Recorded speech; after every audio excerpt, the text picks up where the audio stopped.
ছাড়বে কেন? কথার মধ্যে কোনো ভেজাল আছে?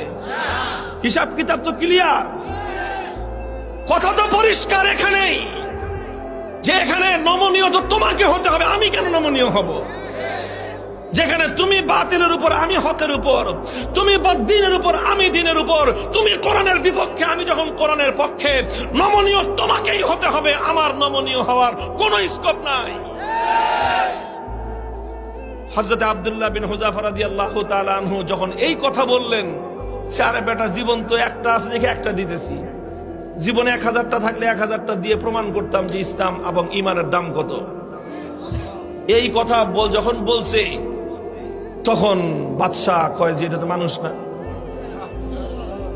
মানুষ কি এরকম হয় নাকি? আরে মৃত্যুর মুখোমুখি দাঁড়িয়ে মৃত্যুকে আলিঙ্গন করার জন্য পাগল, কয় জীবন একটা আছে দেখে একটা দিতেছি, 1000টা থাকলে 1000টা দিতাম।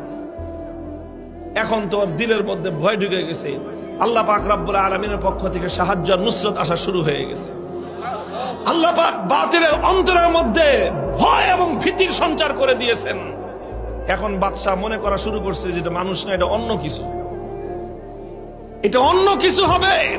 এখন ওরে যদি আমি শাস্তি দেই, মারি, তাহলে আমি নির্বংশ হয়ে যাব, এরকম একটা ভয় ওর মনের মধ্যে আসছে।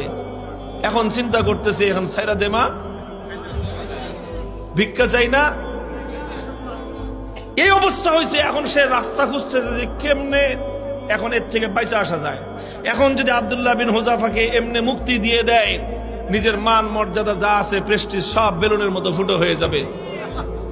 এখন বলে যে ঠিক আছে, ঠিক আছে, তোমার কিচ্ছু করা লাগবে না, ঈমান ছাড়া লাগবে না, ইসলাম ছাড়া লাগবে না, কোনো কিছু করা লাগবে না, তুমি শুধু একটা কাজ করো, আমার কপালের মধ্যে একটা চুমা দিয়ে দাও, তোমাকে ছেড়ে দিব। আব্দুল্লাহ বিন হুযাফা বলেন, শুধু আমাকে একা ছাড়বা না, আমার 50 জন সাথী সঙ্গী সবাইকে ছাড়বা? না, খালি 50 জন না, তুমি যদি আরো নাম কও, সব ছেড়ে। তিনি চিন্তা করেন, আল্লাহর পক্ষ থেকে নুসরত আসছে, আল্লাহর পক্ষ থেকে সাহায্য এসেছে। আল্লাহ পাক একজন বন্দির সামনে একটা সম্রাটের মাথা নত করে দিয়েছেন। কুদরত কার হাতে? ফাইনাল খেলায় জিতছে কে? কে জিতছে? হযরতে রাসূলের সাহাবী জিতেছেন, সম্রাট পরাভূত হয়ে গেছে। কথা বলেন ঠিক না বেঠিক? তিনি চিন্তা করলেন যে আমার একটা কাজ, এই কাজের দ্বারা তো ইসলামের গৌরব নষ্ট হবে না, আর সঙ্গী সাথীদের জীবন বেঁচে যাবে। ঠিক আছে, তাও ওনার আত্মমর্যাদা এতটা বেশি যে সরাসরি কাফেরের কপালে চুম্বন দিবেন, আত্মমর্যাদায় বেঁধেছে। কাফেরের কপালে নিজের পাঞ্জাবির আস্তিন রাখছেন, আস্তিন দেখে নিজের পাঞ্জাবির হাতের উপর চুম্বন করেছেন। বাদশা কয়ে, যেমনি হোক সম্মানটা তো বাঁচছে আমার, কোন রকম তো বাঁচছে।